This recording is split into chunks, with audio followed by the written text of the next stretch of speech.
Bienvenue sur la chaîne Desnia, mon nom est Balthazar et j'ai le plaisir de vous parler de l'astrologie lunaire ainsi que de la magie lunaire. La Lune tourne autour de la Terre en 27 jours, 7 heures et 43 minutes, durée pendant laquelle elle fait le tour du zodiaque, visitant tous les signes et toutes les planètes. La Lune relie ainsi la Terre aux autres planètes, l'intérieur à l'extérieur, en reflétant toujours la même lumière du Soleil, mais sous des formes changeant en fonction de sa position autour de la Terre. La Lune porte en elle une idée de féminité et de maternité. On la relie à la mère, dont le rôle est de répondre aux besoins de son enfant. La Lune est donc la servante des besoins de l'humain, entre autres. La Lune est l'intermédiaire entre le Soleil et la Terre, entre l'esprit et la matière. C'est l'anima qui relie l'esprit à la conscience en nourrissant nos besoins de vie biologiques et psychiques. Dans notre vie, la fonction Lune est ce qui nous permet de manifester l'énergie vitale solaire en fonction des signes de la Lune dans notre façon de nous adapter à la vie quotidienne. Une lunaison complète va de nouvelle lune à une autre nouvelle lune et dure en moyenne 29 jours, 12 heures et 44 minutes. Le début du cycle est la conjonction Soleil-Lune quand le Soleil et la Lune se retrouvent sur le même degré du zodiaque. À la naissance, à part cas exceptionnel d'une naissance au moment exact de la nouvelle lune, un cycle Soleil-Lune a déjà débuté. La phase du cycle pendant laquelle nous sommes nés renseigne sur la relation qui existait entre le Soleil et la Lune au moment de notre naissance. La Lune distribue l'énergie vitale solaire tout au long de son parcours autour du zodiaque, selon des modes différents en fonction des aspects que la Lune forme avec le Soleil et de la phase du cycle de naissance. Chacune des 4 phases principales correspond à une période clé dans la vie. Début d'un nouveau cycle avec la nouvelle lune, décision d'action avec le premier quartier, accomplissement et réorientation à la pleine lune, crise de conscience au dernier quartier. Ainsi, à partir de chaque nouvelle lune, démarre un cycle d'environ 30 jours qui correspondent à environ 30 ans de vie selon la technique de progression secondaire. Pendant les premières moitiés du cycle, l'action de la construction concrète seront privilégiées. Pendant la seconde moitié du cycle, l'attention sera portée sur la croissance en conscience. Le mouvement de spirale d'évolution peut être ainsi observé d'un cycle à l'autre, comme si les occasions se répétaient et que nous ayons le choix de les vivre à un autre niveau. Hémicycle croissant de la nouvelle lune à la pleine lune. Durant cette période, la lune s'éloigne progressivement du soleil en distribuant l'énergie solaire dans le zodiaque. Dans le même temps, la lune est de plus en plus visible dans le ciel, passant d'un mince croissant dans les jours qui suivent la nouvelle lune à un disque plein et entier au moment de la pleine lune, reflétant sur toute sa face la lumière du soleil. L'hémicycle croissant correspond à la concrétisation de projets nés à la nouvelle lune, une entrée dans la matière, un départ vers l'avant qui demande quelques efforts pour quitter les anciens schémas et les vieilles peurs. À la pleine lune, c'est l'apogée du cycle. La lune est égale du soleil en apparence dans le ciel. C'est un moment de pleine conscience où tout ce qui existait à l'état de potentialité au départ du cycle est maintenant visible. Hémicycle décroissant de la pleine lune à la nouvelle lune, c'est un moment de croissance en conscience, en compréhension, qui débute après la pleine lune par un bilan et une révélation du projet initial. C'est le même processus que l'on rencontre dans la nature en automne et en hiver, quand les plantes se décomposent pour former une substance nourricière pour la future graine. À la pleine lune, on a récolté les fruits et on peut commencer à tirer des enseignements des expériences passées, puis les partager avec d'autres. Dans cette croissance en conscience et en compréhension d'où émerge une nouvelle sagesse, une ouverture se fait sur le plan du collectif, sans lequel tout individu ne pourrait pas vivre. L'accent est mis sur l'actualisation des nouvelles valeurs. Vers la fin du cycle, les éléments du passé pourront être intégrés et inclus dans la préparation d'un nouveau projet, d'un nouveau départ qui se fait déjà sentir. Pour définir dans quelle phase nous sommes nés, nous devons calculer l'écart en degrés entre le Soleil et la Lune, toujours en parlant du Soleil et en suivant le zodiaque jusqu'à la Lune. Si vous êtes né sous une nouvelle Lune, les personnes nées dans la phase de la nouvelle Lune portent en elles toute l'énergie et le dynamisme d'un nouveau départ, d'une impulsion jaillissante. Cela leur donne la capacité d'entraîner les autres dans leur sillage et de les guider. La conjonction apporte aussi la confusion, synonyme de subjectivité ici, où les personnes ont tendance à projeter l'image qu'ils ont d'eux-mêmes sur les autres, en ayant une difficulté à les voir tels qu'ils sont vraiment. Cette subjectivité est une façon de percevoir les autres et le monde à travers le filtre de leur personne, et cela devient un atout lorsqu'ils ont un message à caractère idéaliste à faire passer. Cette chose qu'ils voient en eux, ils la projettent sur le monde, et cela permet, dans le meilleur des cas, de devenir des pionniers, des initiateurs, des innovateurs. Une vie à la volonté créative s'identifie à la fatalité, au destin, une personne subjective impulsive, émotive souvent dans des états de confusion. Elle voit rarement les choses et les gens tels qu'ils sont. Elle a tendance à se projeter sur les autres et le monde et vivre dans un rêve. Si vous êtes né sous une lune en premier croissant, la phase première croissant débute avec l'aspect de 45 degrés, qui est le point le plus grand libérateur d'énergie. C'est un moment de dynamisme intense. On est impatient dans le désir d'aller de l'avant et de s'affirmer.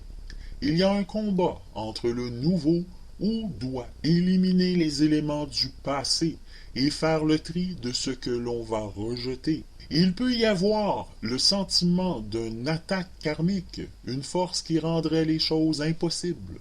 Ce sont les fantômes du passé qu'il faut vaincre. Il y a l'affirmation de soi, foi en soi, une certaine ardeur à surmonter les obstacles, une forme d'impulsion vitale. La personne est impatiente de surmonter ces obstacles, une impression profonde, subconsciente, d'être submergé par les élans du passé.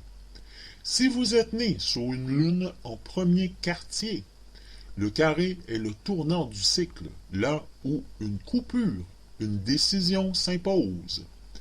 Il y a une notion d'urgence, d'intensité qui demande un changement. Il vaut mieux se tromper et agir que de ne pas agir. C'est le dernier moment de lutte entre l'ancien et le nouveau. On doit quitter l'ancien, le but est maintenant devant, vers la pleine lune. Une grande volonté, mais toujours des obstacles à surmonter. Il y a crise d'action et crise d'individualisation. Si vous êtes né sous une lune guimbeuse, à 135 degrés, on ne doit compter que sur soi. Il y a un désir d'évoluer, d'aller de l'avant, qui deviendra perfectionnement à 150 degrés. Il y a un désir de comprendre. Pourquoi est la question. Les personnes nées en phase guimbeuse veulent transmettre quelque chose de valable aux autres, se dévouer par un idéal, se consacrer. Une personne attachant beaucoup d'importance au développement de ses capacités, à son évolution, elle désire communiquer quelque chose de valable, de significatif à la société. Elle voue souvent son temps à une cause. Elle doit contribuer à la valeur et à la signification de sa société, de sa culture ou en général dans la vie. Elle cherche à voir clair dans ses problèmes. Si vous êtes né sous la pleine lune, c'est l'apogée du cycle où tout ce qui était pressenti avant et puis agi est maintenant vu. La relation à tout devient plus importante que ce que le moi veut. La personne née au moment de la phase pleine lune réalise leur unité avec le tout. L'objectivité est à son maximum. De l'objectivité, une conscience claire des choses. Ce qui dans le passé était senti est maintenant vu. Révélation, illumination, accomplissement. En négatif, désaccord intérieur ou extérieur, séparation, plusieurs divorces, les relations sont très importantes pour ce type. Si vous êtes né sous une lune diffuseur ou disséminatrice, les personnes nées au moment de la phase disséminatrice ont tendance à démontrer aux autres ce qu'ils ont appris dans la vie. De leur expérience, elles ont envie de partager leur compréhension, de vulgariser les connaissances et peuvent aussi devenir fanatiques et se perdre dans une cause. Une personne tendant à désirer démontrer, à apprendre aux autres ce qu'elle a appris, ce dont elle a fait l'expérience, c'est une bonne vulgarisatrice. Au négatif, par contre, elle peut devenir fanatique. Si vous êtes né sous une lune en dernier quartier, c'est un moment de décision au niveau de la compréhension, au niveau de l'idée.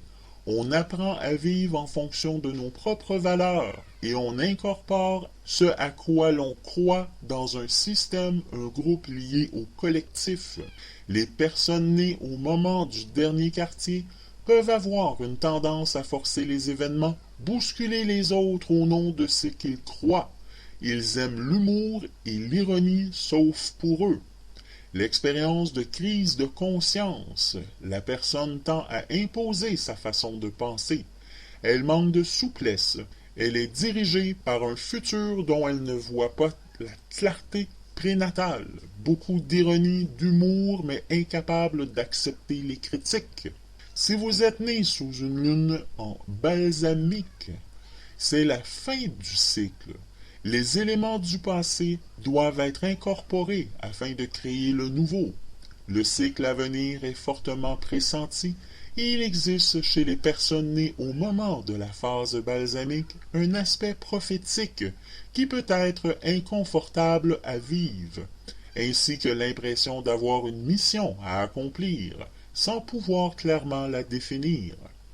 En période de transition, de formation d'une semence, personne prophétique, comme je le disais, préoccupée par l'avenir, elle est capable de se sacrifier pour même l'avenir.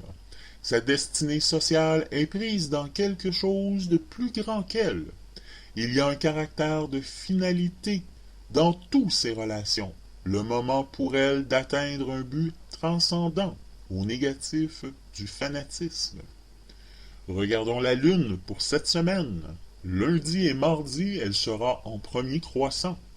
Les énergies véhiculées par la Lune durant cette phase continuent d'être majoritairement ascendantes et positives. Seulement, il n'y a pas de lumière sans ombre. Cette phase peut être très intéressante pour effectuer un travail intérieur. Il est possible de faire surgir ce qui est enfoui ici avec plus de facilité. La Lune pousse l'ombre interne à sortir, à se montrer. Pour le meilleur, pour qui sait en profiter. Cela peut être à double tranchant, cependant. Il se peut que l'expérience aille un peu loin. Cela peut s'avérer douloureux ou désagréable sur le moment, mais sachez, au final, ce sera toujours salutaire. Méditer sous l'influence de cette phase peut s'avérer être riche d'enseignements. Pratiquer un rituel peut s'avérer risqué par contre, en revanche, si on ne maîtrise pas correctement.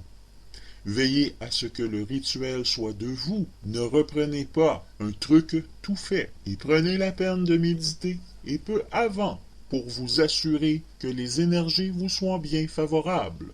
Mercredi et jeudi, elle sera en premier quartier. Phase particulièrement riche et intéressante pour les mages et les sorcières.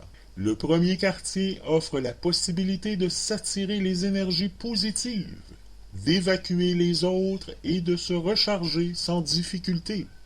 Les rituels en sont facilités, car contrairement à la nouvelle lune, les énergies ici sont moins lourdes, moins chargées, mais pas moins puissantes. Pour la méditation, donc, le bénéfice que l'on peut en tirer est moins important, mais magiquement c'est l'inverse. Les rituels doivent d'autant plus être réfléchis et précisés. Vendredi à dimanche, lune guimbeuse ascendante. Période durant laquelle les énergies sont à nouveau très chargées, très lourdes. Il peut être difficile de rester serein et calme à cette période lorsqu'on est sensible aux phases de la Lune. L'astre lunaire se charge à mesure qu'il approche de son état de plénitude. Méditer ici n'est pas le plus recommandé à moins de vouloir se connaître vraiment mieux soi-même. Les énergies sont suffisamment lourdes pour permettre de rentrer en soi et ce très profondément. Magiquement, certains rituels seront favorisés, ceux concernant les demandes matérielles ou affectives. Regardons maintenant l'influence de la Lune en général pour cette semaine. Lundi le 16 novembre et mardi le 17 novembre 2015 prochain, la Lune sera en Capricorne. Dans cette position, la Lune favorise le goût de l'affrontement, l'ambition, le sens des responsabilités, la culture, les valeurs morales et la tradition. C'est un bon jour pour réfléchir, se cultiver et méditer. Une lune en Capricorne est très influente, un mardi. Les autres signes qui bénéficient des influences de la lune en Capricorne sont la Vierge, Bélier, Scorpion et Balance. Pour lundi, le mot du jour est sécurité. Alors n'hésitez pas à ranger vos acquis les plus précieux à la banque ou dans votre cœur. Pour mardi, les choses avancent positivement mais très vite. Évitez de déprimer prématurément si vos projets n'évoluent pas aussi vite que prévu, car ce n'est qu'une illusion. Mercredi le 18 novembre, jeudi le 19 novembre 2015, la Lune sera en Verseau. Dans cette position, la Lune favorise l'originalité, la nouveauté, les changements de dernière minute, l'amitié, la convivialité et la tolérance. C'est un bon jour pour sortir, découvrir, faire des rencontres et avoir un coup de foudre. Les autres signes qui bénéficient des influences de la Lune en Verseau sont les Gémeaux, Balance, Scorpion. Pour mercredi, besoin de rattraper le temps perdu, ambition en inflation, tout est bon pour vous motiver. N'oubliez pas ceux qui sont à la traîne. Pour jeudi, la circulation est un peu échevelée. Chacun n'en fait qu'à sa tête et semble réinventer un code de la route personnel. Alors soyez prudents et évitez les accidents. Vendredi le 20 novembre, samedi le 21 novembre 2015, la Lune sera en Poisson. Dans cette position, la Lune favorise les voyages, les déplacements, l'intuition, la vie amoureuse, la douceur de vivre et les festivités. C'est un bon jour pour sortir, voyager, échanger des mots tendres et vivre en harmonie. Les autres signes qui bénéficient des influences de la Lune en Poisson sont les Cancers, Scorpions, Sagittaires et Lions. Pour vendredi, si c'est possible, évitez aujourd'hui de signer des documents officiels. Prenez le temps de les étudier et de regarder les clauses, même les plus futiles en apparence. Pour samedi, les médecins, infirmières et travailleurs sociaux sont valorisés aujourd'hui. Leur travail est reconnu et seront appréciés. Dimanche, le 22 novembre 2015 prochain, la Lune sera en Bélier. Dans cette position, la Lune est neutre et favorise l'action, la combativité, l'initiative, l'enthousiasme et l'audace. C'est un bon jour pour agir, foncer et aller de l'avant. Les autres signes qui bénéficient des influences de la Lune en Bélier sont les Lions, Sagittaire, Capricorne et Scorpion. Pour dimanche, les initiatives et les déplacements ont la cote. Beaucoup ont des fourmis dans les jambes et dans les mains. Alors bougez, chers amis. Sur ce, je vous souhaite une excellente semaine et je vous dis à la semaine prochaine.